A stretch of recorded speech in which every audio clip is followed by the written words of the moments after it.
Type of communication या फिर इसको आप फॉर्म ऑफ कम्युनिकेशन कह सकते हैं या फिर क्लासिफिकेशन ऑफ कम्युनिकेशन। तो यहाँ पे हम बात कर रहे हैं कि कम्युनिकेशन कितने टाइप में डिवाइड किया जा सकता है। तो कम्युनिकेशन को डिवाइड करने का जो तरीका है वो दो बेसिस पे कम्युनिकेशन को डिवाइड किया जा सकता है। पहला है बेस्ड ऑन कम्युनिकेशन चैनल, यानी कि किस मोड का यूज़ करके जो है कम्युनिकेशन हो रहा है उसके बेसिस पे। वहीं पे दूसरा बेसिस है that is based on style और पर्पज और वर्क प्लेस, यानी कि आप कहाँ पे उस कम्युनिकेशन का यूज़ कर रहे हैं, किससे कम्युनिकेशन कर रहे हैं, उसके बेसिस पे आप जो है कम्युनिकेशन को डिवाइड कर रहे हैं। ठीक है, एक मोड हो गया और एक कहाँ पे और किससे कर रहे हैं कम्युनिकेशन, इसके बेसिस पे आप जो है कम्युनिकेशन को डिवाइड कर सकते हैं।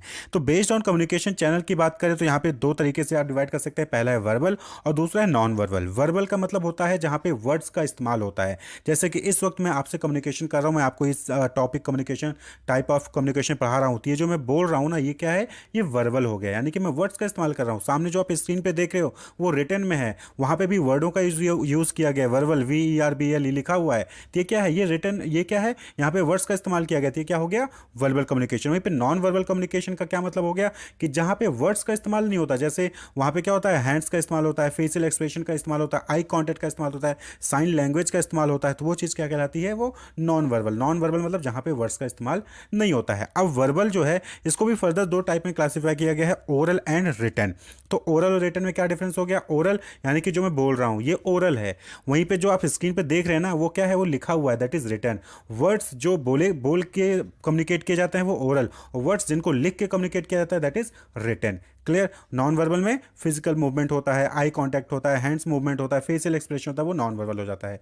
वहीं पे बात कर लें कि वर्क प्लेस या फिर किससे कम्युनिकेट कर रहे हो, कहाँ पे कम्युनिकेट कर रहे हैं, उसके बेसिस पे बात करें तो फॉर्मल और इनफॉर्मल होता है। यानी कि सपोज करें कि दो एम्प्लॉई हैं और दोनों एम्प्लॉई जो है वो ऑफिस रिलेटेड काम से रिलेटेड कम्युनिकेट कर रहे हैं, तो वो चीज़ क्या कहलाएगी, फॉर्मल कम्युनिकेशन कहलाएगी। एक एम्प्लॉय अपने सुपीरियर से जो है ऑफिस के रिगार्डिंग बात कर रहा है तो वो क्या होगा, फॉर्मल कम्युनिकेशन होगा। वहीं पे एक एम्प्लॉय दूसरे एम्प्लॉय से अपने कलीग से बात कर रहा है, लेकिन वो अपने घर, अपने परिवार, अपने रिश्तेदारी या फिर जो है उसको कुछ पर्सनल प्रॉब्लम है उससे रिलेटेड बात कर रहा है, तो वो चीज़ क्या हो जाएगी, वो इनफॉर्मल कम्युनिकेशन हो जाएगी। क्लियर।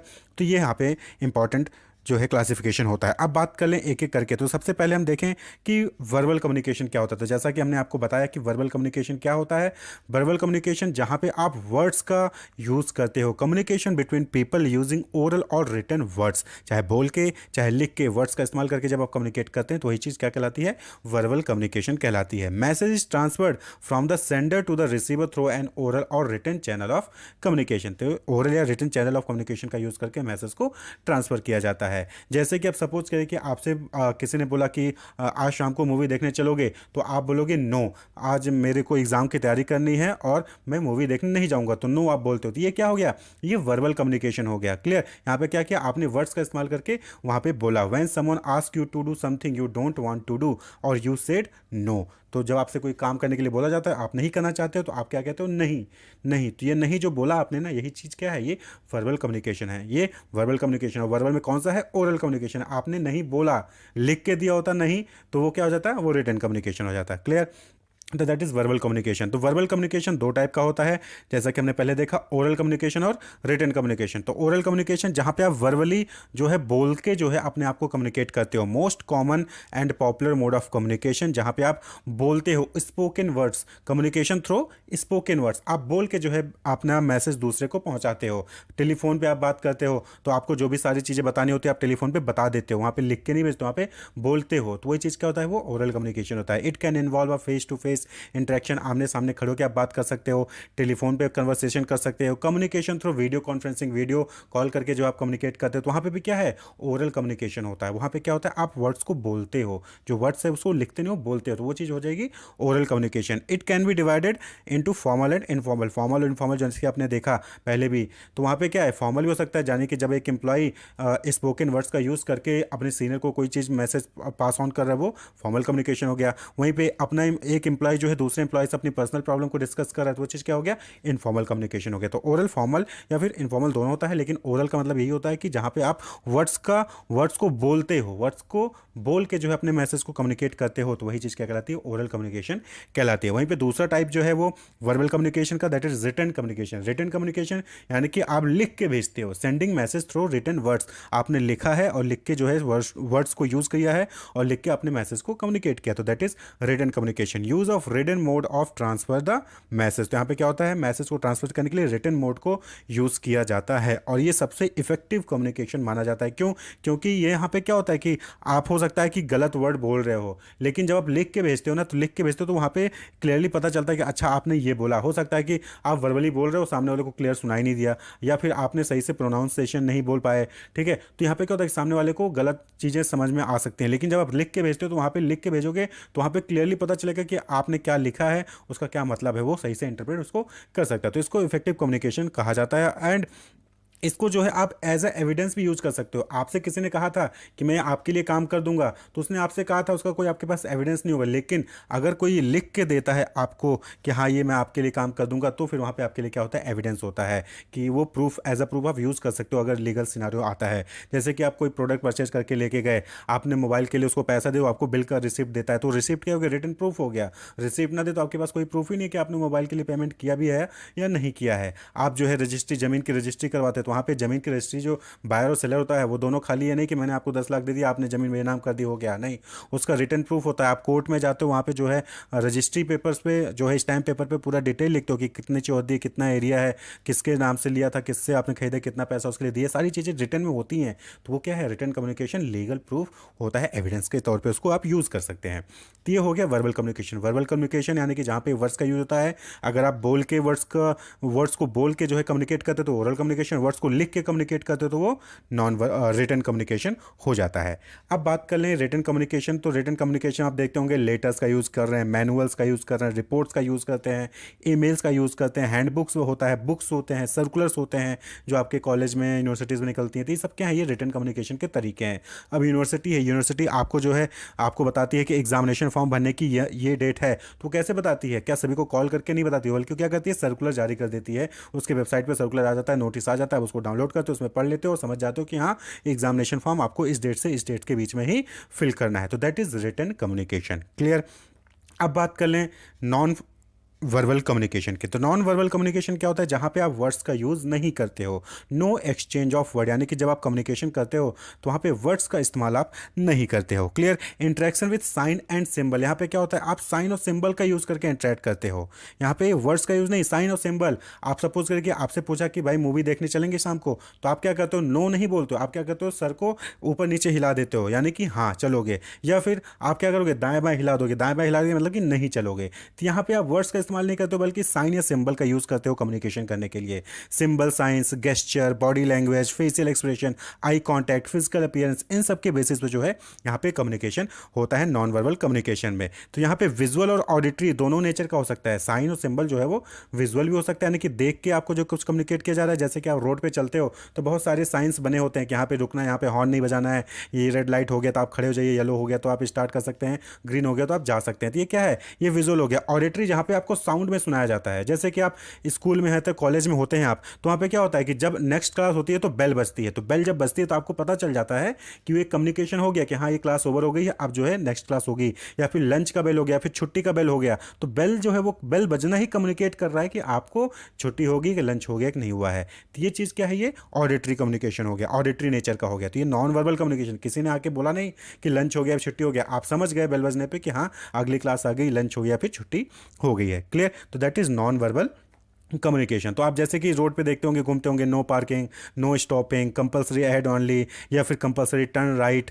तो ये क्या है, ये नॉन वर्बल कम्युनिकेशन है। तो साइन सिंबल्स का यूज़ करके जब आप कम्युनिकेट करते हैं तो वो चीज़ नॉन वर्बल कम्युनिकेशन कहलाती है। फॉर्म ऑफ कम्युनिकेशन में on the basis of purpose या फिर वर्क प्लेस, उसमें आता है फॉर्मल कम्युनिकेशन। फॉर्मल कम्युनिकेशन क्या होता है कि जब आप ऑफिस में, कॉलेज में, इंस्टीट्यूट में अपने सुपीरियर से फिर सबॉर्डिनेट से बात करते हैं तो वही चीज़ फॉर्मल कम्युनिकेशन कहलाता है। यानी कि वहाँ पे क्या होता है, प्रॉपर रूल, एक ऑर्गेनाइजेशन चैनल होता है, एक हायरार्की को फॉलो करना होता है आपको कम्युनिकेट करने के लिए, तो वो चीज़ फॉर्मल कम्युनिकेशन कहलाती है। यानी कि आप एम्प्लॉय हो तो आप जब अपने बॉस से बात करते हो सैलरी हाइक करने के रिलेटेड, या फिर अपने बॉस से बात करते हो काम किसी प्रोजेक्ट से रिलेटेड, तो वो चीज़ क्या कहलाती है, फॉर्मल कम्युनिकेशन कहलाती है। तो communication between top level, middle level और लोअर लेवल एम्प्लॉयज़, तो ये लोअर लेवल एम्प्लॉय अपने आप में बातचीत कर सकते हैं, या फिर वो मिडिल लेवल या फिर टॉप लेवल वाले एम्प्लॉय से बात कर सकते हैं, तो वो चीज़ फॉर्मल कम्युनिकेशन हो जाएगी। Governed by specific communication channel, hierarchy and organisational policies. तो यहाँ पे आप ये नहीं कह सकते हो कि एक एम्प्लॉय उठता है और सीधे जाके डायरेक्टर से या फिर सीधे जाके मैनेजर से बात करने लगता है, कुछ भी ऐसा नहीं।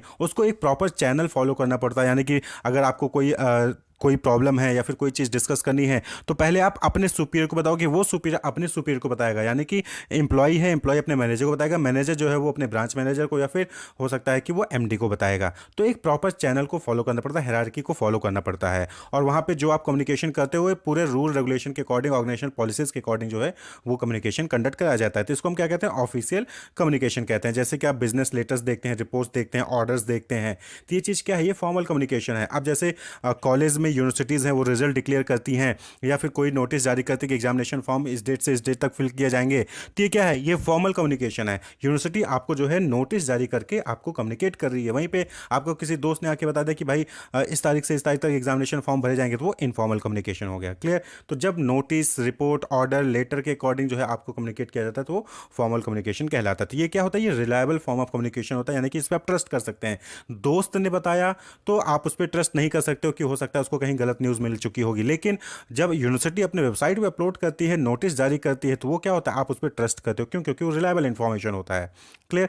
तो ये फॉर्मल कम्युनिकेशन होता है। तो अब देख लें टाइप ऑफ फॉर्मल कम्युनिकेशन। तो फॉर्मल कम्युनिकेशन को 3 तरीके से डिवाइड किया गया है। एक है वर्टिकल कम्युनिकेशन, एक होता है हॉरिजॉन्टल और डायगोनल कम्युनिकेशन। तो वर्टिकल कम्युनिकेशन को भी फर्दर 2 कैटेगरी में डिवाइड किया गया है, upward communication and downward communication. तो एक एक करके इसको हम समझते हैं। तो सबसे पहले आता है वर्टिकल कम्युनिकेशन। तो ये वर्टिकल कम्युनिकेशन में क्या होता है कि जब लोअर लेवल का एम्प्लॉय अपर लेवल के एम्प्लॉय से बात करता है, या फिर अपर लेवल का एम्प्लॉय लोअर लेवल के लिए कोई मैसेज कम्युनिकेशन करता है, तो उसी चीज़ को हम वर्टिकल कम्युनिकेशन कहते हैं। क्लियर। तो अब यहाँ पे क्या होता है कि अगर मैनेजिंग डायरेक्टर जो है वो एम्प्लॉय की तरफ अपना कोई मैसेज पास करता है, तो मैनेजर वो जनरल मैनेजर को देगा, जनरल मैनेजर उस मैसेज को असिस्टेंट जनरल मैनेजर को देगा, असिस्टेंट जनरल मैनेजर वो डिविजनल या फिर डिपार्टमेंटल हेड को देगा, वो सुपरवाइजर को बताएगा, सुपरवाइजर एम्प्लॉय वर्कर को नोटिस पास करेगा। तो इसको क्या कहते हैं, डाउनवर्ड कम्युनिकेशन। यानी कि अपर लेवल से लोअर लेवल की तरफ जब कोई कम्युनिकेशन होता है तो उसको कहते हैं डाउनवर्ड, नीचे आ रहा है। वहीं पे जब नीचे यानी कि एम्प्लॉय की तरफ से कोई कम्युनिकेशन पास ऑन किया जाता है मैनेजिंग डायरेक्टर को, तो वो क्या है, सुपरवाइजर, सुपरवाइजर से डिपार्टमेंटल हेड, उससे असिस्टेंट जनरल मैनेजर, फिर उसको जनरल मैनेजर, फिर जनरल मैनेजर एमडी को देता है। तो वो चीज़ क्या कहती है, अपवर्ड कम्युनिकेशन। यानी कि जब एम्प्लॉय से लोअर लेवल वर्कर से अपर लेवल वर्कर की तरफ जाएगा तो उसको कहते हैं अपवर्ड कम्युनिकेशन। और अपर लेवल से यानी कि जो टॉप लेवल मैनेजमेंट है उससे लोअर लेवल मैनेजमेंट की तरफ जो है इंफॉर्मेशन कम्युनिकेशन की जाती है, तो उसको कहते हैं डाउनवर्ड कम्युनिकेशन। तो यही वर्टिकल कम्युनिकेशन कहलाता है। क्लियर। अब दूसरा है यहाँ पे हॉरिजॉन्टल या फिर लैटरल कम्युनिकेशन। हॉरिजॉन्टल या फिर लैटरल कम्युनिकेशन, यहाँ पे क्या होता है कि सपोज करें कि 2 सेम लेवल पे यानी कि 2 मैनेजर हैं, लेकिन एक मार्केटिंग मैनेजर है और एक फाइनेंस मैनेजर है। दोनों जो है मैनेजर हैं लेकिन डिपार्टमेंट अलग है, और जब दोनों आपस में कम्युनिकेट करते हैं तो उसी चीज़ को हम क्या कहते हैं, हॉरिजॉन्टल कम्युनिकेशन कहते हैं। चेन अगर हम फॉलो करें वर्टिकल कम्युनिकेशन के अकॉर्डिंग, तो मार्केटिंग मैनेजर ब्रांच मैनेजर को बताएगा, ब्रांच मैनेजर क्या है वो फाइनेंस मैनेजर को बताएगा। लेकिन यहाँ पे क्या होता है हॉरिजॉन्टल में कि मार्केटिंग मैनेजर सीधे फाइनेंस मैनेजर को कम्युनिकेट कर रहा है, फाइनेंस मैनेजर सीधे ऑपरेशन मैनेजर से कम्युनिकेट कर ले रहा है। तो इसी को क्या कहते हैं, हॉरिजॉन्टल या फिर लैटरल कम्युनिकेशन कह लेते हैं। यहाँ पे अपवर्ड या डाउनवर्ड कम्युनिकेशन ही है। यहाँ पे मैनेजर यानी कि सेम लेवल पे जो काम कर रहे हैं, चाहे वो सिमिलर डिपार्टमेंट में हो चाहे अलग डिपार्टमेंट में हो, वो लोग आपस में जब कम्युनिकेट कर लेते हैं तो उसी को कहते हैं हॉरिजॉन्टल या फिर लैटरल कम्युनिकेशन कहते हैं। क्लियर। हॉरिजॉन्टल और लैटरल कम्युनिकेशन में एक वर्ड आता है गैंग प्लैंक। गैंग प्लैंक क्या होता है कि जब सेम लेवल पे काम करने वाले बट डिफरेंट डिपार्टमेंट में काम करने वाले लोग आपस में कम्युनिकेट करते हैं, तो उसको हम गैंग प्लैंक कहते हैं। याद रखिए, सेम लेवल पे काम कर रहे हैं लेकिन डिफरेंट डिपार्टमेंट पे काम कर रहे हैं, तो वहाँ पे गैंग प्लैंक होता है। क्लियर। तो ये कॉन्सेप्ट जो है हेनरी फ्योल ने दिया था। इसमें कहा था कि ये हॉरिजॉन्टल या लैटरल कम्युनिकेशन का एक टाइप है। यहाँ पे क्या होता है कि it is an arrangement in which 2 managers working at the same level can communicate with each other directly for quick communication. अब सपोज कि ये फिगर आप देखिए, जो हेड है वो कौन है, ए है। एक ब्रांच है जहाँ पे B C D E F ये लेवल है, दूसरा ब्रांच है जहाँ पे L M N O P ये ब्रांच, ये जो है डिफरेंट डिफरेंट लेवल है, और इन दोनों ही ब्रांच का जो हेड है कौन है, ए है। ठीक है। अब अगर ई को कोई चीज़ कम्युनिकेट करनी है ओ को, तो नॉर्मली क्या होना चाहिए था कि ई जो है डी को बताएगा, डी सी को बताएगा, सी बी को बताएगा, ए बी जो है ए को बताएगा, फिर ए एल को बताएगा, एम फिर एन फिर ओ तक इंफॉर्मेशन पहुंचेगी। लेकिन गैंग प्लैंक में क्या हो जाता है कि ई जो है वो सीधे ओ को जाके बता देता है। क्यों? क्योंकि ई को और ओ को ही कम्युनिकेट करना था, बाकी लोगों से उसे कोई इन्फॉर्मेशन से लेना देना नहीं था, तो ई को सिर्फ ओ को ही कम्युनिकेट करना था।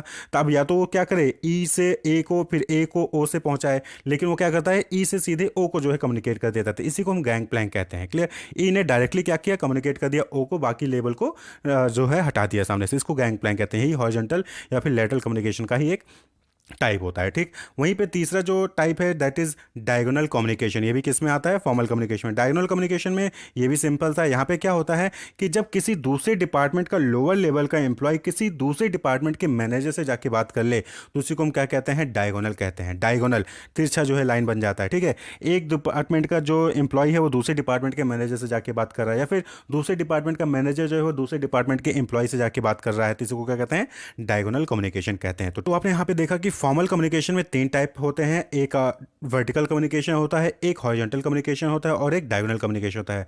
वर्टिकल कम्युनिकेशन में क्या होता है? Upward and downward communication. जब टॉप लेवल का जो एम्प्लॉय होते हैं वो है एम्प्लॉय को जो लोअर लेवल के एम्प्लॉय होते हैं उनको कम्युनिकेशन करते हैं, तो ये चीज़ क्या कहलाती है? डाउनवर्ड कम्युनिकेशन, ऊपर से नीचे लेवल पे आ रही है। और जब एम्प्लॉय जो लोअर लेवल के एम्प्लॉयज़ होते हैं वो जो है टॉप लेवल के एम्प्लॉय से कम्युनिकेट करते हैं तो उसको क्या कहते हैं? अपवर्ड, यानी कि नीचे से ऊपर की तरफ जो है कम्युनिकेशन फ्लो हो रहा है। दूसरा है हॉरिजॉन्टल कम्युनिकेशन, यानी कि सेम लेवल पे काम करने वाले, चाहे वो सेम डिपार्टमेंट चाहे डिफरेंट डिपार्टमेंट हो, जब वो आपस में कम्युनिकेट करते हैं तो उसको कहते हैं हॉरिजॉन्टल कम्युनिकेशन। क्लियर? वहीं पे गैंग प्लैंक क्या आता है कि सेम लेवल पे काम करें लेकिन डिपार्टमेंट डिफरेंट है, तो जब उनके बीच में कम्युनिकेशन होता है उसको हम क्या कहते हैं? गैंग प्लैंक कहते हैं। वहीं पे तीसरा आता है डायगोनल कम्युनिकेशन, जो कि आपके स्क्रीन पे है। डायगोनल में क्या होता है कि एक डिपार्टमेंट का जो लोअर लेवल का एम्प्लॉय वो दूसरे डिपार्टमेंट के मैनेजर से बात कर रहा है, तो ये डायगोनल हो गया। फिर दूसरे डिपार्टमेंट का मैनेजर हमारे डिपार्टमेंट के जो लोअर लेवल एम्प्लॉय हैं उनसे कम्युनिकेट करती है, क्या है ये चीज़? डायगोनल कम्युनिकेशन कहलाती है। नेक्स्ट है इनफॉर्मल कम्युनिकेशन। इनफॉर्मल कम्युनिकेशन क्या होता है कि ये फॉर्मल नहीं होता है, यानी कि कोई रूल रेगुलेशन यहाँ पे कोई हायरार्की फॉलो नहीं होती है। इसको हम कहते हैं कैजुअल कम्युनिकेशन बिटवीन को worker in the work place, यानी कि एक ही जगह पे एक ही डिपार्टमेंट में जब दो या दो से अधिक लोग काम कर रहे होते हैं और वो लोग आपस में जनरल बातें करते हैं, जैसे कि आज क्रिकेट में क्या हुआ, मूवी कौन सी आई है, पॉलिटिक्स में क्या चल रहा है। जब इस सीरीज़ के कॉमन चीज़ें आपस में वो लोग डिस्कस करते हैं, पर्सनल चीज़ें डिस्कस करते हैं, तो वो चीज़ क्या कहलाती है? इनफॉर्मल कम्युनिकेशन कहलाती है। ये क्या होता है? अनऑफिशियल कम्युनिकेशन होता है। यहाँ पे कोई हायरार्की या फिर कोई ऑफिस से रिलेटेड काम से रिलेटेड बातचीत नहीं हो रही होती है, नोटिस नहीं होता है कोई यहाँ पे। मोस्टली क्या होता है? ओरल होता है। क्लियर? तो नॉर्मली आप देखते होंगे, आप अपने क्लास में बात कर रहे हो या फिर अपने सर से भी, टीचर से भी, फैकल्टी से भी बात करते हो, तो वहाँ पे क्या होता है कि हमेशा आप जो है बीइंग अ स्टूडेंट आप बात नहीं करते, तो वहाँ पे कभी कभी आप कैजुअली बात भी उनसे कर लेते हैं, तो दैट इज इनफॉर्मल कम्युनिकेशन। तो ये क्या होता है? बहुत जल्दी लोगों में फैलता है और ये इसको हम ग्रेप पॉइंट के नाम से भी जानते हैं। आपने अंगूर का गुच्छा देखा होगा, तो अंगूर में क्या होता है कि जो अंगूर होते हैं अलग अलग पीसेज होते हैं जो ग्रेप्स की, वो क्या होते हैं आपस में जो है बिना किसी हायरार्की के जो है अटैच होती हैं, कहीं पे ज़्यादा अटैच हैं तो कहीं पे कम अटैच हैं। तो वही चीज़ यहाँ पे क्या है? Grey point. ग्रे पॉइंट में क्या होता है कि इनफॉर्मल कम्युनिकेशन, यहाँ पे कोई हायरार्की फॉलो नहीं होती है, कौन किससे क्या कम्युनिकेट कर रहा है, यहाँ पे कोई चीज़ जो है रूल रेगुलेशन नहीं होता है, तो ग्रे पॉइंट इसको कहते हैं। तो प्रोफेसर केट डेविस थे, इन्होंने जो है ग्रे पॉइंट को यानी कि इनफॉर्मल कम्युनिकेशन को चार टाइप में डिवाइड किया। सबसे पहला है single stand chain. Single stand में क्या होता है कि इन्फॉर्मेशन जो है मूव करता है एक पर्सन से दूसरे पर्सन के लीनियर फॉर्म में चलता है, लीनियर मैनर में चलता है, यानी कि मैंने आपको बताया, आपने अपने दोस्त को बताया, उस दोस्त ने अपने दोस्त को बताया, यानी कि लीनियर फॉर्म में चलता है, सब एक एक बंदे को बता रहे हैं, ठीक है। सिंगल स्टैंड चेन इसको कहते हैं। क्लियर? वहीं पे जो दूसरा टाइप है दैट इज इनफॉर्मल कम्युनिकेशन का, that is gossip chain. Gossip chain में क्या होता है कि एक सेंटर में होगा और वही जो है ना सही कई सारे लोगों को इन्फॉर्मेशन पास ऑन करेगा। आप सपोज करिए कि मेरे 5 फ्रेंड हैं, तो पांचों को मैं कोई इन्फॉर्मेशन पास कर रहा हूं, तो मैं क्या हो गया? सेंटर ऑफ पॉइंट हो गया, सेंटर ऑफ इन्फॉर्मेशन हो गया, और मैं ही पांचों को बता रहा हूं, तो ये क्या हो गया? गॉसिप चैन हो गया। One seeking and transferring information to all the other member of group. मेरा 5 लोगों का ग्रुप है, मुझे पता चला कि इंडिया जीत गई, तो मैं इस चीज़ को, इस इन्फॉर्मेशन को क्या करूँ? पांचों में बता रहा हूँ, पांचों को मैं ही फोन करके बताऊँ, तो that is called gossip chain. तो शी और he stage at the centre of information exchange, जैसा कि आप फिगर में देख रहे हैं। तो ए है, ए क्या कर रहा है? ए है बी को भी बता रहा है, सी को भी बता रहा है, डी को भी बता रहा है, ई एफ जी एस सबको ए ही बता रहा है, तो इसको क्या कहते हैं? गॉसिप चैन कहते हैं। लेकिन याद रहे इनफॉर्मल है, इनफॉर्मल मतलब कि पर्सनल बातें यहाँ पे की जा रही हैं, जनरल बातें की जा रही हैं। वहीं पे तीसरा जो टाइप है that is probability chain. Probability chain में क्या होता है कि आपने किसी एक को बता दिया, प्रोबेबिलिटी है, आपने किसी एक को बता दिया, अब वो किसी और को बता रहा है, वो किसी और को बता रहा है, यहाँ पे कोई भी चैन, कोई भी सिंगल स्टैंड या फिर कोई गॉसिप यहाँ पे नहीं होता। प्रोबेबिलिटी है, कौन किसको बता रहा है, कहाँ बात फैल गई, कुछ पता ही नहीं है। तो the information is transferred from one person to another randomly. यहाँ पे क्या होता है कि इन्फॉर्मेशन रैंडमली पास ऑन करिए। ए ने जो है एफ को बता दिया, अब एफ के ऊपर डिपेंड कर रहा है वो के को बताए, चाहे जी को बताए, चाहे ई को बताए। तो के यहाँ पे फिगर में देख रहे हैं एफ ने क्या किया? एफ ने के और जी को बता दिया, ई को नहीं बताया। बताया। इसी तरीके से ए ने जो है डी और एफ को बताया लेकिन बी को नहीं बताया, डी को बताया, डी ने सिर्फ एच को बताया, आई और सी को बताया ही नहीं। तो ये प्रोबेबिलिटी चेन है, यानी कि रैंडमली जो है कौन किसको बता दे रहा है कुछ पता नहीं है। क्लियर। कई बार आपने देखा होगा कि आपने 4 लोगों को बताया लेकिन एक को नहीं बताया, आपका अरे मैं आपसे बताना भूल गया था। तो ये चीज़ क्या होता है, रैंडमली आपने उनको बताना भूल गए, तो एक रैंडम होता है, प्रोबेबिलिटी चेन कहलाती है। वहीं पे जो चौथा है क्लस्टर चेन। क्लस्टर चेन में क्या होता है कि message is transfer to select member and every member who has the information select another set of member. यहाँ पे क्या होता है कि आप अपना क्लस्टर खुद का बनाते हो कि मुझे कौन सी इन्फॉर्मेशन किसको बतानी किसको नहीं बतानी है। जैसा कि आप फिगर में देख रहे हो, ए ने क्या किया, बी सी डी को बताया, बी और सी ने किसी और को बताया नहीं, लेकिन डी ने क्या किया, डी ने अपने ई एफ जी 3 फ्रेंड है उसको बता दिया। अब ई और एफ ने किसी और को नहीं बताया लेकिन जी ने अपने आई और एच को बता दिया, उसको लगा क्या मुझे इनको बताना चाहिए। तो ये क्या होता है कि क्लस्टर चेन, यहाँ पे क्या होता है कि सेलेक्ट मेंबर को जो है आप कम्युनिकेट करते हो, सबको नहीं बताते हो, तो ये क्लस्टर चेन कहलाता है। क्लियर। तो ये इनफॉर्मल कम्युनिकेशन में भी आपने जो है 4 टाइप के देखे। पहला होता है सिंगल स्टैंड चेन, जहाँ पे एक बंदा दूसरे को बताता है, दूसरा बंदा तीसरे को बताता है, तीसरा चौथे को बताता है। ठीक है, एक ही पर्सन एक बंदे को कम्युनिकेट कर रहा है। दूसरा है गॉसिप चेन। गॉसिप चेन में क्या होता है कि एक पर्सन होता है जो सभी लोगों को कम्युनिकेट कर रहा होता है, सेंटर ऑफ इंफॉर्मेशन एक्सचेंज होता है वो। प्रोबेबिलिटी चेन में क्या होता है कि एक बंदे ने किसी को इन्फॉर्मेशन पास की, अब वो जो है किसी रैंडमली किसी को भी इन्फॉर्मेशन पास करते चले जा रहे हैं, तो रैंडम होता है यहाँ पे, कौन किसको बताएगा कोई ऐसा फिक्स चेन नहीं होता। लेकिन क्लस्टर चेन में क्या होता है, यहाँ पे फिक्स होता है, आप किसको बताओगे आपको पता होगा। जैसे ए ने जो है 3 लोगों को इन्फॉर्मेशन बताई, तो 3 लोगों में से 2 लोगों ने किसी और को नहीं बताया लेकिन एक ने जो है 3 लोगों को बता दी। अब उसने क्या किया, उसने भी जो है 2 लोगों को और आगे बता दिया। तो क्लस्टर यानी कि आप सेलेक्ट करते हो कि आपको किसको इन्फॉर्मेशन बताना है किसको नहीं बताना है, तो दैट इज क्लस्टर चेन। तो ये जो है टोटल फॉर्मल और इनफॉर्मल कम्युनिकेशन होता है, जो कि ऑर्गेनाइजेशन में खासकर जो है ये कम्युनिकेशन पैटर्न आपको देखने को मिलता है कि जब आप अपने ऑफिस से रिलेटेड अपने बॉस से कम्युनिकेट करते हो तो फॉर्मल, और जब अपने साथ काम करने वाले कलीग से बात करते हो तो जनरल बात करते हो, स्पोर्ट्स मूवी इन सबसे रिलेटेड बात करते हो तो वो इनफॉर्मल कम्युनिकेशन हो गया। Communication in crisis. देखिए क्राइसिस का मतलब क्या होता है, क्राइसिस का मतलब होता है संकट, परेशानी, प्रॉब्लम, मुसीबत, कुछ भी आ जाए तो क्राइसिस होता है, यानी कि अचानक से कोई प्रॉब्लम आ गई तो दैट इज क्राइसिस। तो क्राइसिस ऑर्गेनाइजेशन के पॉइंट ऑफ व्यू से बात करते हैं, क्राइसिस क्या हो गया, unwanted event at the work place, यानी कि जहाँ पे आप काम कर रहे हैं वहाँ पे जब कुछ अनवांटेड इवेंट्स होने लगे तो उसी को हम कहते हैं क्राइसिस लगते हैं। शॉर्ट टर्म में आ जाता है, अचानक से ही कोई ना कोई प्रॉब्लम आ जाती है, तो दैट इज कॉल्ड क्राइसिस। जैसे कि एग्जाम्पल के तौर पर हम बात करें, Domino's viral unsanitary staff video आपने देखा होगा, सोशल मीडिया पे बहुत वायरल हुआ था कि जहाँ पे क्या था कि डोमिनोज पिज्जा में कुछ एम्प्लॉयज थे, वो 2 एम्प्लॉय थे, 2 एम्प्लॉय में से एक एम्प्लॉय क्या करता है कि वो पिज्जा को नॉस्ट्रिल से यानी कि नोज से सूंघता है, उसके बाद जो है वापस वो बॉक्स में रखता है, उसको डिलीवरी करने के लिए ले जाता है। तो ये वायरल हुआ था अनसैनिटरी स्टाफ वीडियो का। तो इसके लिए क्या किया था, इसके लिए फिर डोमिनोज ने अपोलॉजी जो है लेटर नोटिस वो कम्युनिकेशन किया था। इसी तरीके से KFC जो है अचानक से वायरल हुआ कि जो है KFC में चिकन खत्म हो गए हैं, तो उसके लिए भी जो है फिर KFC ने अपने ट्विटर हैंडल से अपने फेसबुक हैंडल से जो है वहाँ पे कम्युनिकेट किया। कैडबरी वॉर्म कंट्रोवर्सी, यहाँ पे कैडबरी के चॉकलेट में वॉर्म कीड़ा निकल गया था, तो उसके बेसिस पे भी जो है ये क्राइसिस आ गई भाई अचानक से। अब ये चीज़ कंट्रोवर्सी होने लगी कि कैडबरी में वॉर्म निकला है या फिर डोमिनोज में जो है अनसैनिटरी जो है पिज्ज़ा वो डिलीवर किए जा रहे हैं, तो ये क्या है, ये क्राइसिस है, अचानक से प्रॉब्लम आ गई। तो अब यहाँ पे जो ऑर्गेनाइजेशन है, जो कंपनी है, कैसे डील करती है, कैसे कम्युनिकेट करती है अपने पब्लिक से, अपने क्लैरिफिकेशन कैसे उनको देती है, तो वही चीज़ क्या कहलाता है, कम्युनिकेशन इन क्राइसिस, यानी कि क्राइसिस हुआ और अब जो है आप उसमें कैसे कम्युनिकेट करते हैं, तो that is called communication in crisis. तो क्राइसिस क्या है, arises on a short notice and triggers a feeling of threat and fear in the employee.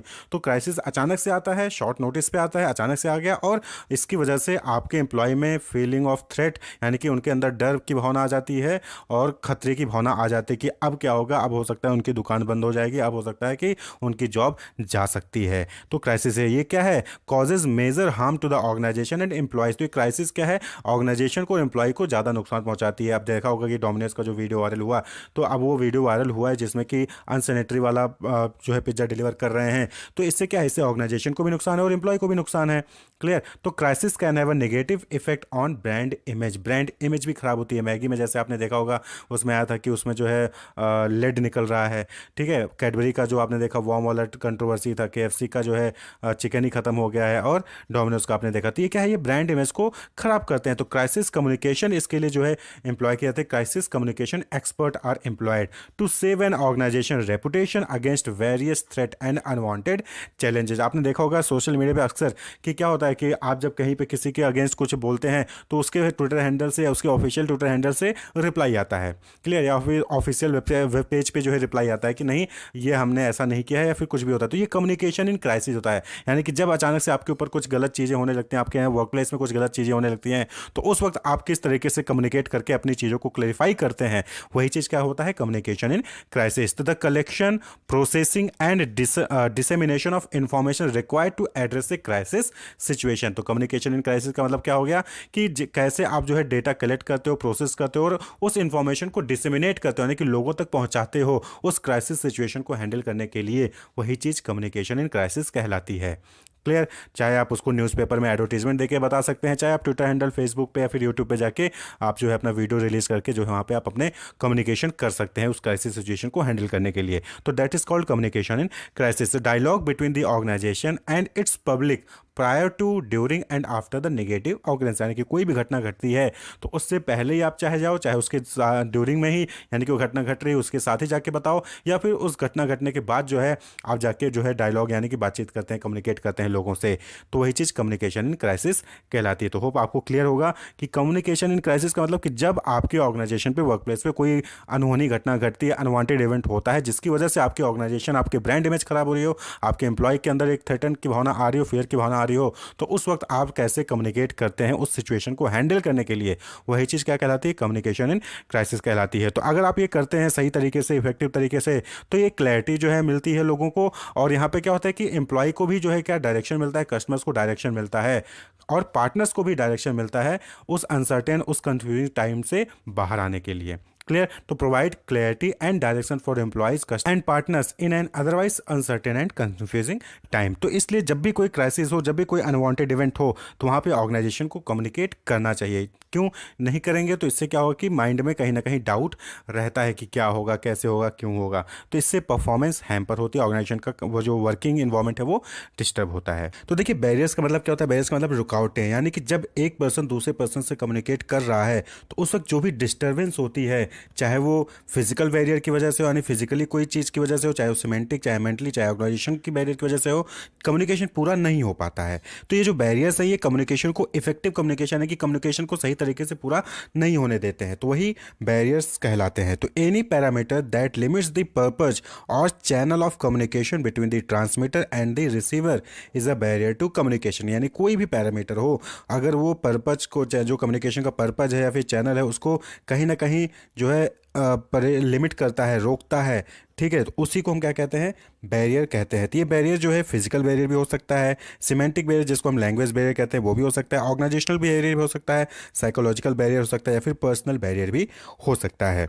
तो फिजिकल बैरियर क्या होता है, देखिए फिजिकल बैरियर यानी कि जो फिजिकली एग्जिस्ट करती है, जिसको हम मेजर कर सकते हैं, can be express in physical और मेजरेबल टर्म्स, जैसे कि नॉइस, यानी कि बहुत ज़्यादा आवाज़ आ रही है, तो आप एक पर्सन से दूसरे पर्सन को कम्युनिकेट कर रहे हो, तो आसपास बहुत ज़्यादा नॉइज़ है, साउंड बज रहा है, डीजे बज रहा है, तो उस केस में आप जो है आपका कम्युनिकेशन इफेक्टिव नहीं होगा, यानी कि हो सकता है जो भी आपने बातें कही, सभी की सभी बातें वो सामने वाला पर्सन नहीं समझ पाता है। तो नॉइज़, इम्प्रॉपर टाइम, यानी अब गलत टाइम पे आप फ़ोन करके जो है उसको कोई चीज़ कम्युनिकेट कर रहे हो, वो नींद में है, आधी नींद में है, उसको आप बता रहे हो तो आधी बात सुनी, आधी बात नहीं सुनी थी, ये भी इम्प्रॉपर टाइम होता है। फिजिकल डिस्टेंस, फिजिकल डिस्टेंस यानी कि जो ट्रांसमीटर है और जो रिसीवर है, दोनों के बीच में डिस्टेंस काफ़ी है, यानी कि आपकी आवाज़ सामने तक पहुंची नहीं पा रही है, तो इस वजह से भी जो है कम्युनिकेशन इफेक्टिव नहीं हो पाता, कम्युनिकेशन पूरा नहीं हो सकता। इन्फॉर्मेशन ओवरलोड, यानी कि आपके पास इतनी ज़्यादा ऑलरेडी इतना वर्क प्रेशर है, इतना ज़्यादा इन्फॉर्मेशन है कि उस पर ऊपर से और कोई आके कोई बात कह देता है तो आप भूल जाते हैं, तो ये इन्फॉर्मेशन ओवरलोड होता है। पुअर लाइटिंग, यानी कि लाइटिंग इतनी ख़राब है कि आपको कुछ दिखाई नहीं, जो कुछ अगर आप सिंबल या सिग्नेचर का यूज़ करके, साइन का यूज़ करके जो है कोई चीज़ कम्युनिकेट करना चाहता तो आपको विजुअली नहीं हुआ, तो पुअर लाइटिंग में जो है कहीं ना कहीं एक फिजिकल वेरिएबल आता है, तो इन सब की वजह से फिजिकल बैरियर आता है, जिसकी वजह से कम्युनिकेशन इफेक्टिव होता है। इसके बाद जो अब दूसरा है सिमेंटिक बैरियर, जिसको हम लैंग्वेज बैरियर कहते हैं। यहाँ पे सिमेंटिक का मतलब होगा कि वर्ड्स, पिक्चर, एक्शन, इसमें कहीं ना कहीं डिफरेंस आ जाता है। लैंग्वेज, जैसे कि आप देखते हो कि यूपी की लैंग्वेज अलग है, तो साउथ साइड में चले तो वहाँ की लैंग्वेज अलग है,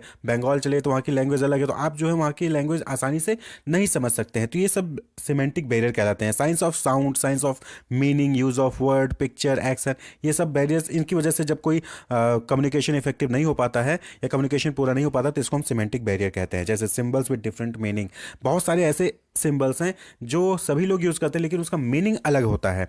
तो सिंबल्स विद डिफरेंट मीनिंग, ये भी क्या है, सिमेंटिक बैरियर। आपने दिखाया कुछ और, सामने वाला समझा कुछ और। कल्चरल बैरियर, कल्चर के बैरियर की वजह से भी होता है, यानी कि साउथ का कल्चर अलग है, ईस्ट का कल्चर अलग है, वेस्टर्न कल्चर अलग है, तो इनकी वजह से भी जो है कम्युनिकेशन डिफरेंसेस आते हैं। बैडली एक्सप्रेस्ड मैसेज, यानी कि आपने सही से मैसेज को एक्सप्रेस नहीं किया। फॉल्टी ट्रांसलेशन, आपने मैसेज तो सही दिया लेकिन सामने वाले ने उसका गलत मतलब निकाल लिया। अनक्लेरिफाइड अजम्पशन, यानी कि आपने कोई भी क्लेरिफाई भी ना किया, अजम्पशन कुछ भी कर लिया। स्पेशलिस्ट लैंग्वेज, यानी जैसे डॉक्टर्स मेडिसिन में लिखते हैं तो स्पेशलिस्ट लैंग्वेज होता है, आपको नहीं समझ में आएगा, वो जिसको समझना है वही समझेगा। तो स्पेशलिस्ट लैंग्वेज, तो आपको ऐसी लैंग्वेज यूज करनी है जो सामने वाला समझ सके, क्योंकि आप कम्युनिकेट कर रहे हैं।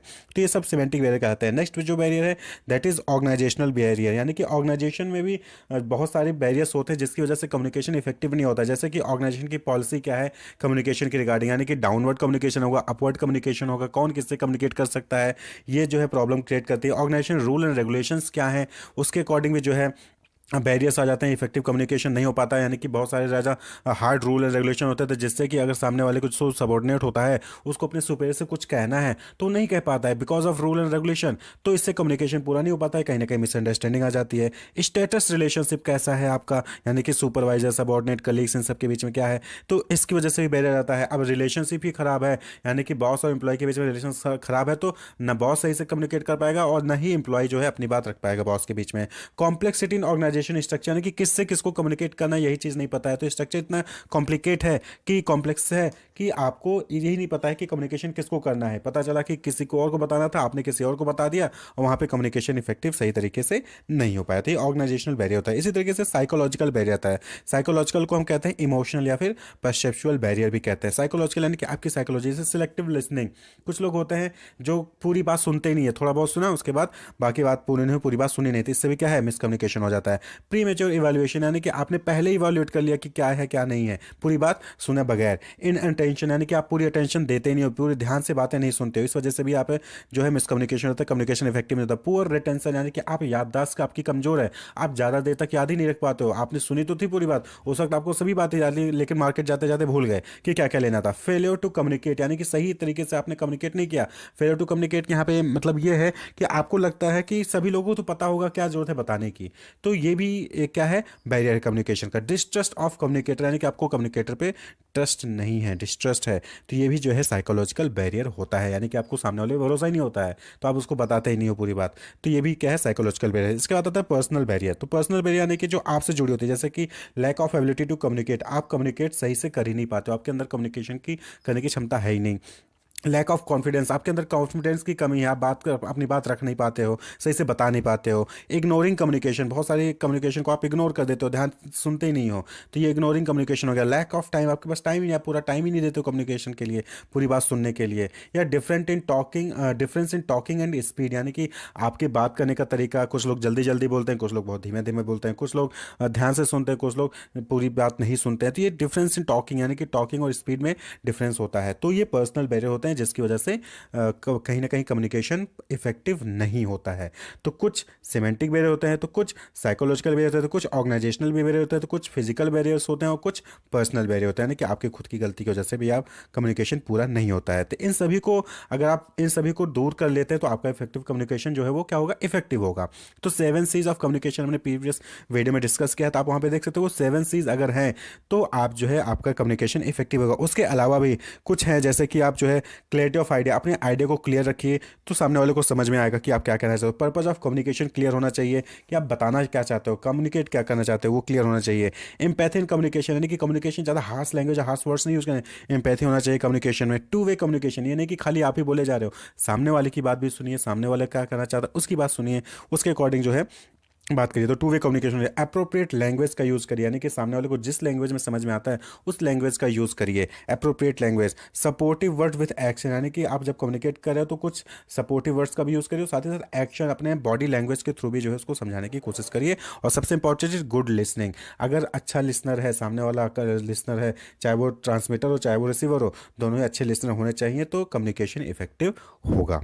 तो प्रिंसिपल्स ऑफ इफेक्टिव कम्युनिकेशन यानी कि आपका कम्युनिकेशन सक्सेसफुल हो, यानी कि अच्छे से इफेक्टिवली जो है आपने अपना कम्युनिकेशन सही तरीके से कर लिया हो, इसके लिए कुछ प्रिंसिपल्स होते हैं जो कि आपको फॉलो करने चाहिए जब भी कम्युनिकेशन हो रहा, चाहे वो ऑफिशियली हो रहा हो चाहे इनफॉर्मल तरीके से हो रहा हो।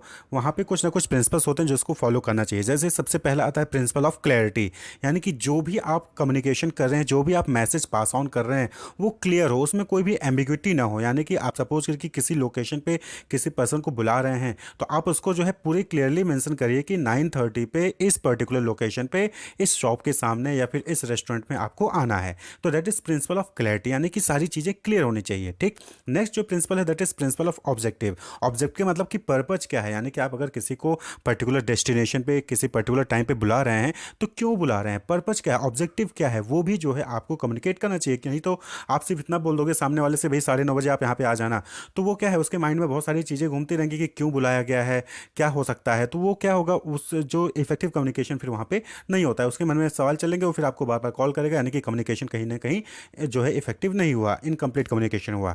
नेक्स्ट जो है principle of understanding the receiver, यानी कि आपको ये भी समझना है कि सामने वाला जो रिसीवर है वो किस लैंग्वेज को समझेगा, यानी कि क्या वो समझ पाया आपकी मैसेज को या फिर नहीं समझ पाया। आप सपोज कि आपने इंग्लिश में कम्युनिकेट कर दिया, सामने जो रिसीवर है उसको इंग्लिश आती ही नहीं है, तो अब वो क्या समझेगा कि आपने क्या बोला, उससे क्या करने को कहा है, क्यों बुलाया है, क्या पर्पज है, कहाँ बुलाया है, उसको क्लियर ही नहीं हुआ। तो आपको ये भी देखना होगा कि सामने वाले ने आपका मैसेज समझा है या फिर नहीं समझा है। मोड ऑफ कम्युनिकेशन यानी कि इंग्लिश में समझ रहा है कि हिंदी में समझ रहा है, किस लैंग्वेज समझ रहा है, आपको ये भी देखना होगा। क्लियर, ये नहीं कि आपने सारी इन्फॉर्मेशन दे दी, कोई भी इन्फॉर्मेशन आपने छुपाई नहीं, लेकिन सामने वाले को वो चीज़ समझ ही नहीं आई, तो ये क्या हो जाएगा, principle of understanding the receiver वहाँ पे नहीं होगा। नेक्स्ट है प्रिंसिपल ऑफ कंसिस्टेंसी। कंसिस्टेंसी का मतलब क्या हो गया कि यहाँ पे जो भी plan, policies, programme, goal of enterprise होता है उसके अकॉर्डिंग ही जो है आपको कम्युनिकेशन करना है। तो message should be communicated and should be consistent with the plan, policies, programme and goal. यानी कि जब ये फॉर्मल कम्युनिकेशन के केस में होता है कि फॉर्मल कम्युनिकेशन जब भी आप कर रहे हैं तो वो जो मैसेज अभी जो भी आप कम्युनिकेशन कर रहे हैं वो ऑर्गेनाइजेशन के जो प्लान, पॉलिसी, प्रोग्राम है उसके अकॉर्डिंग ही होनी चाहिए। Message should not conflict the previous communication, यानी कि पहले कोई कम्युनिकेशन आपने किया था तो उससे उसको जो है क्रॉस नहीं करना चाहिए, उसके कॉन्फ्लिक्ट नहीं होना चाहिए। क्लियर, कंफ्यूजन कोई भी क्रिएट नहीं करना चाहिए। नेक्स्ट है प्रिंसिपल ऑफ कंप्लीटनेस। कंप्लीटनेस मतलब कि वही चीज़ हो गया कि सारी इंफॉर्मेशन आप जो है वहाँ पे उसको बताइए। क्लैरिटी और कंप्लीटनेस ये दोनों सिमिलर तरीके से आप सिनोनिम तरीके से यूज़ कर सकते हैं। ठीक, नेक्स्ट है प्रिंसिपल ऑफ फीडबैक, यानी कि आपने जिसको कम्युनिकेट किया है सामने वाले से फीडबैक भी लेने की कोशिश करिए। आपने अपने साइड से तो कम्युनिकेट कर दिया लेकिन सामने से कोई फीडबैक नहीं आया तो क्या वो कंप्लीट नहीं हुआ, कम्युनिकेशन कंप्लीट नहीं हो सकता कि सामने वाले ने आपके मैसेज को रिसीव ही नहीं किया या रिसीव कर लिया तो उसने सही से पढ़ा नहीं। ठीक है, तो ये सारी चीज़ें आपको ध्यान रखनी है कि फीडबैक भी होना चाहिए कम्युनिकेशन, इफेक्टिव कम्युनिकेशन के लिए। और नेक्स्ट है प्रिंसिपल ऑफ टाइम, यानी कि आप जो है रिजनेबल टाइम पे, राइट टाइम पे जो है कम्युनिकेशन करिए। आपको 9:30 पे किसी को बुलाना है और वो जो है 2 घंटे की डिस्टेंस पे बैठा है, उसको आप जो 9 बजे मैसेज करो तो 9:30 पे पहुंच नहीं पाएगा। तो कम्युनिकेशन जो है वो राइट टाइम पे करना जरूरी है। तो ये इंपॉर्टेंट प्रिंसिपल्स हैं इफेक्टिव कम्युनिकेशन के लिए, यानी कि अगर कम्युनिकेशन को इफेक्टिव बनाना है, सक्सेसफुल बनाना है तो ये सारी चीज़ें आपको फॉलो करनी होंगी। क्लैरिटी होनी चाहिए, ऑब्जेक्टिव होना चाहिए, रिसीवर की अंडरस्टैंडिंग को समझना होगा, कंसिस्टेंसी होनी चाहिए, कंप्लीटनेस होनी चाहिए, फीडबैक भी होना चाहिए और जो है प्रिंसिपल ऑफ टाइम, यानी कि राइट टाइम पे जो है आप कम्युनिकेशन कर रहे हों। नेक्स्ट है कैरेक्टरिस्टिक्स ऑफ इफेक्टिव कम्युनिकेशन। तो ये जो आपने अभी प्रिंसिपल्स देखे यही चीज़ जो है कैरेक्टरिस्टिक्स में भी आ जाता है। तो क्लियर मैसेज हो, करेक्ट मैसेज हो, कंप्लीट मैसेज हो, प्रिसाइज मैसेज हो, यानी कि मैसेज भी आपने 4-4 पन्ने का लिख दिया नहीं, आप छोटा सा मैसेज भेजिए। रिलायबल हो यानी कि ट्रस्टेबल हो, कंसिडरेशन ऑफ द रिसीवर यानी कि जो सामने रिसीवर है उसकी कंसिडरेशन को अभी समझिए कि वो समझ पा रहा है कि नहीं पा रहा है, किस लैंग्वेज में समझेगा। और सेंडर्स कर्टिसी यानी कि आपने जो है हार्श लैंग्वेज में नहीं, रिक्वेस्टिव हो या फिर सिंपैथी मोड में जो है, कर्टिसी मोड में आपने जो है सेंडर को रिसीवर को कम्युनिकेट किया हो। तो ये जो है कुछ कैरेक्टरिस्टिक्स जो कि इफेक्टिव कम्युनिकेशन के लिए जरूरी है और होने चाहिए। तो सेम है, आप जो प्रिंसिपल पढ़े, जो कैरेक्टरिस्टिक्स पढ़ते हैं वो तकरीबन सेम ही होता है। Wish you all the best, keep watching.